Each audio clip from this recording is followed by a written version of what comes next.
بسم الله الرحمن الرحيم الحمد لله رب العالمين بارئ الخلائق الأجمعين الحمد لله الذي يؤمن الخلائقين وينجز الصالحين والصلاة والسلام على أشرف الأنبياء المرسلين رحمة للعالمين وشفيع المذنبين سيدنا ومولانا أبي القاسم محمد اللهم صل على محمد وعلى محمد وعجل فرجهم وعلى أهل بيته الطيبين الطاهرين المعصومين المظلومين الذين أذهب الله عنهم الرجس وطهرهم تطهيرا اللهم صل على محمد وعلى محمد وعجل فرجهم لا سيما بقية الله العالمين روحي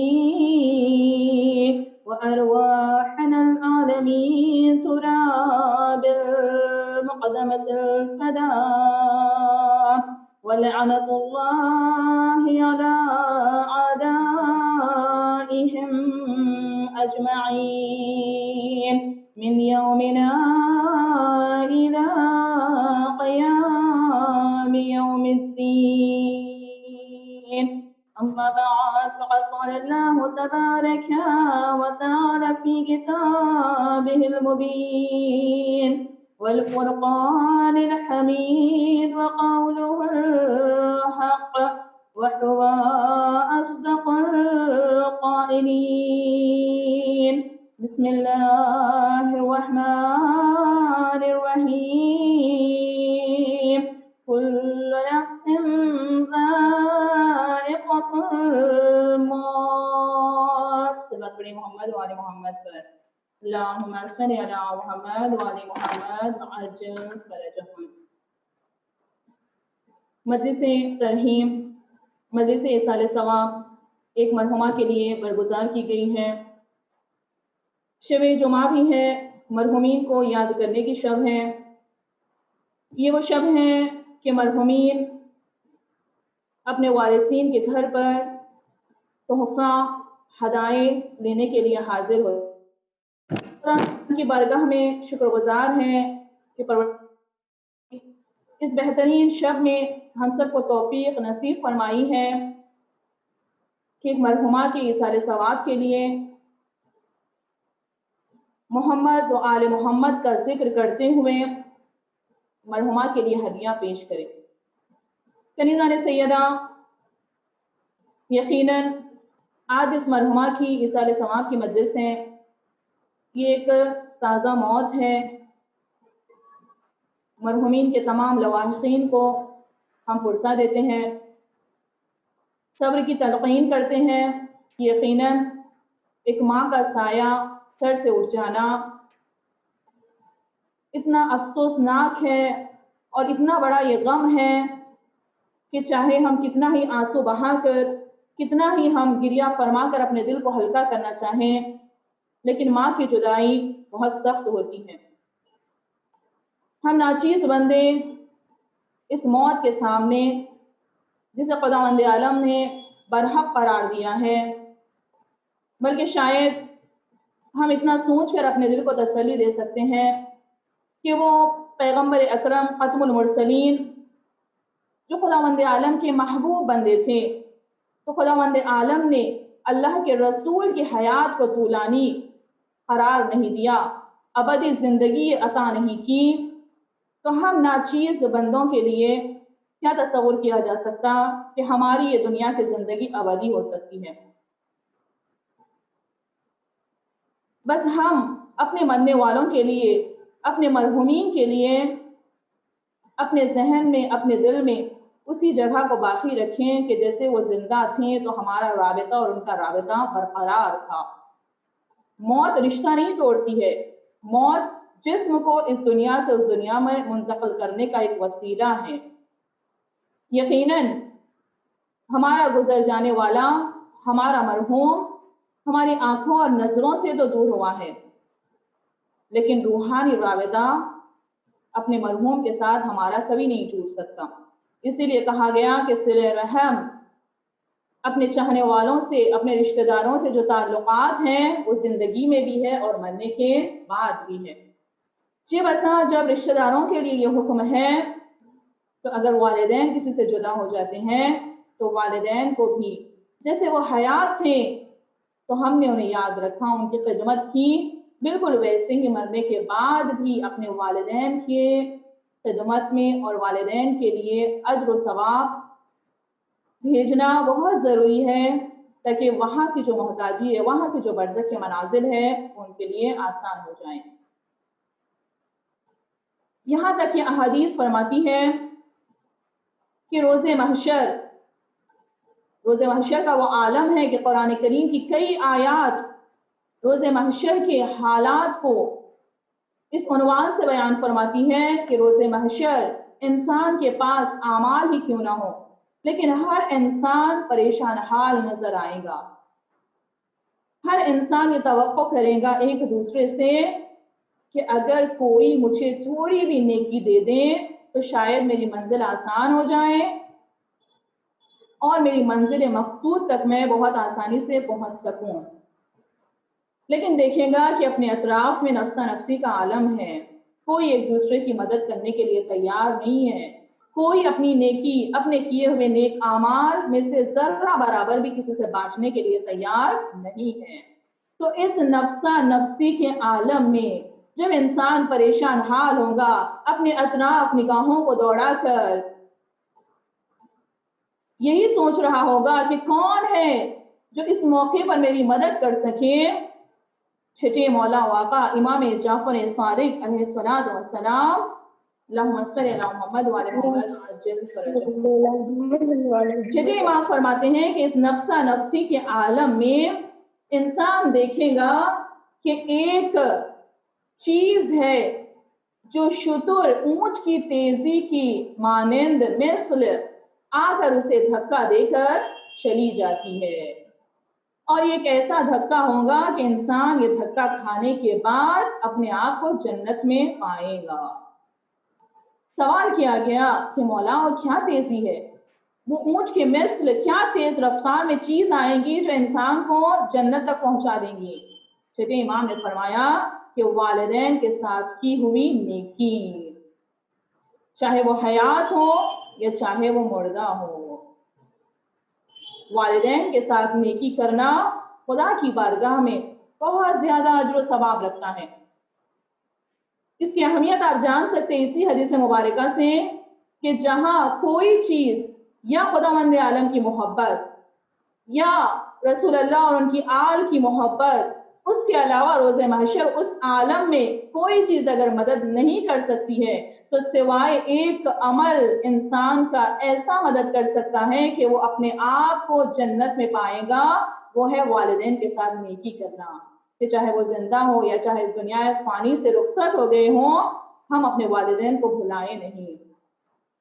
آج ایک مرحومہ کے ایصال ثواب کے لیے یہ مجلس برگزار کی گئی ہے، ایک مومنہ کے ایصال ثواب کی مجلس ہے۔ ہم کتنا ہی خداوند عالم کی بارگاہ میں شکر ادا کرے کم ہے کہ پروردگار عالم نے ہمیں محبان اہل بیت میں سے قرار دیا ہے، اور ہم اس کا ثبوت، اس کی دلیل پیش کرتے ہیں کہ ہم محمد و آل محمد کے غم میں مغموم ہو جاتے اور محمد و آل محمد کی خوشی میں مسرت اور خوش ہو جاتے ہیں۔ جہاں ہمارا غم ہے کہ ہمارا کوئی چاہنے والا گزر گیا تو ہم اس چاہنے والے کو ثواب پہنچانے کے لیے بھی مجلس عزا کا انعقاد کرتے ہیں۔ دعا فرماتے ہیں کہ پروردگار عالم جس مرحومہ کی ایصال ثواب کی یہ مجلس عزا ہے، اس ایصال ثواب کی نورانیت کے وسیلے سے مرحومہ کی قبر کو منور فرمائے، عالم برزخ میں درجات کو بلند فرمائے، اعلیٰ علیین جوار جناب سیدہ میں عالی مقام عطا فرمائے۔ سب بات پڑھیے محمد و آل محمد پر۔ اللہم صلی علی محمد و آل محمد وعجل فرجہ۔ در اصل یہ مجلس ایصال ثواب ہے ایصال ثواب کا مطلب ہی ہوتا ہے کہ ثواب پہنچانا. لیکن اگر دیکھا جائے تو یہ مجالس ایصال ثواب دو طرح کے عنوان رکھتی ہے، دو فائدے رکھتی ہے. ایک تو مرنے والے کے لیے ثواب کا ذریعہ ہے کہ جو کچھ اس مجلس میں بیان کیا جائے گا ایک ایک حرف کا بدلہ خداوند عالم اس مرحوم کی قبر کے لیے، قبر میں نورانیت کے لیے، برزخ کے مناظر کی آسانی کے لیے فراہم کرے گا.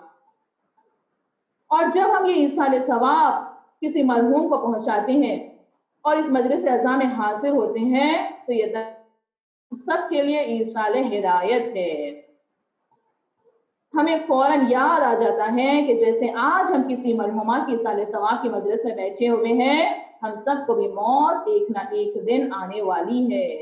جو ہم اپنی زندگی کی مصروفیات میں اپنی موت کو بھلا چکے ہیں، جبکہ کہا جاتا ہے کہ موت سے ہم غافل ہیں لیکن موت ہم سے کبھی غافل نہیں ہے. جب ہمارا وقت آئے گا تو موت کبھی غافل نہیں ہوگی. جیسے ہی اذن الہی ہوگا، ملک کو جیسے ہی اذن الہی ہوگا، ملک الموت ایک لمحہ یا ایک لمحے کا مائنوٹ سیکنڈ کا بھی تاخیر نہیں کرے گا اور آ کر ہماری روح قبض کر لے گا. تو جہاں ہم اپنی موت کو بھلا چکے ہیں، مجلس ایصال ثواب ہماری موت کو یاد کرنے کا ایک بہترین وسیلہ ہے.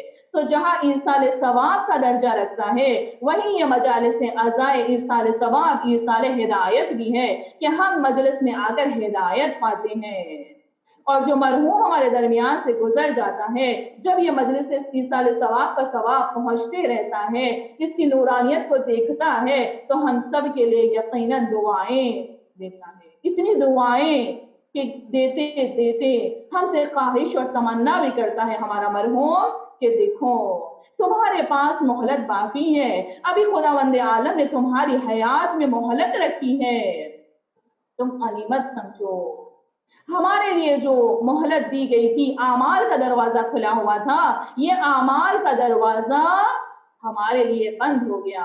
لیکن تم کتنے خوش نصیب ہو کہ تمہارے لیے اعمال کا دروازہ ابھی بھی کھلا ہوا ہے. تو دراصل ہمارا چاہنے والا، ہمارا مرحوم اس ایصال ثواب کے ذریعے سے ہمارے اوپر ایصال ہدایت کا دروازہ کھولتا ہے کہ تمہارے پاس مہلت ہے، تم اپنی نیک اعمال کو زیادہ سے زیادہ بجا لاؤ، اپنی عمر کو، اپنے وقت کو غنیمت سمجھو اور اپنے لیے آخرت کا سامان تیار کرو کہ عالم برزخ میں کچھ کام آنے والا نہیں ہے. ہم نے کئی ارواح کو دیکھا ہے، کئی اموات کو دیکھا ہے، کئی ہمارے چاہنے والوں کو دیکھا ہے کہ جو رئیس بھی تھے، مالدار بھی تھے، مقام و منزلت بھی رکھنے والے تھے، صاحب اولاد بھی تھے، لیکن جب گئے اس دنیا سے تو سب کو چھوڑ کر گئے. گویا یہ عبرت کا مقام ہے کہ ہمارے ساتھ جو کچھ بھی جائے گا وہ صرف اور صرف ہمارا اعمال ہوگا، ہمارا وہ نامہ اعمال ہوگا کہ جس کے بارے میں خداوند عالم نے سورہ مبارک لقمان میں فرمایا کہ اگر تم نے نیکی کی، کیسی نیکی؟ کمثقال حبۃ، اگر تم نے رائی برابر بھی نیکی کی، عمل کیا، چاہے زمین کے گوشوں میں کرو چاہے آسمان کے گوشوں میں کرو، وہ نیکی تمہاری میرے پاس محفوظ ہے اور روز محشر میں تمہارے سامنے اس نیکی کو پیش کروں گا. صلی اللہ علیہ محمد وعلی محمد، اللہم صل علی محمد وعلی محمد. کون سا عمل عالم برزخ میں ہمارے لیے کام آئے گا؟ کیا کریں ہم اس دنیا میں کہ ہمارے عالم برزخ کے لیے ہم سامان محفوظ کریں؟ مجھے یہاں پر ایک چھوٹا سا واقعہ حضرت لقمان کا یاد آتا ہے. حضرت لقمان جب کسی ایک بادشاہ کے پاس نوکری کرتے تھے تو اس بادشاہ نے حضرت لقمان سے فرمایا کہ اے لقمان، میری آج تم سے ایک گزارش ہے. وہ گزارش یہ ہے کہ تم آج گاؤں کے باہر جو ہماری خالی زمین ہے اس خالی زمین پر جا کر کھیتی باڑی کرو. تو میری سفارش یہ ہے کہ تم جاؤ اور جا کر اس کھیت میں گیہوں کا دانہ اگا ڈالو، گیہوں کی فصل اگ جائے اور ہمارے لیے حضرت لقمان اپنے بادشاہ کے فرمان کے مطابق ایک شہر کے باہر اس مقام پر پہنچے کہ جہاں پر بادشاہ نے حکم دیا تھا کہ فلاں زمین پر جا کر گیہوں کا دانہ اگاؤ. پہنچ کے اس مقام پر پہنچنے کے بعد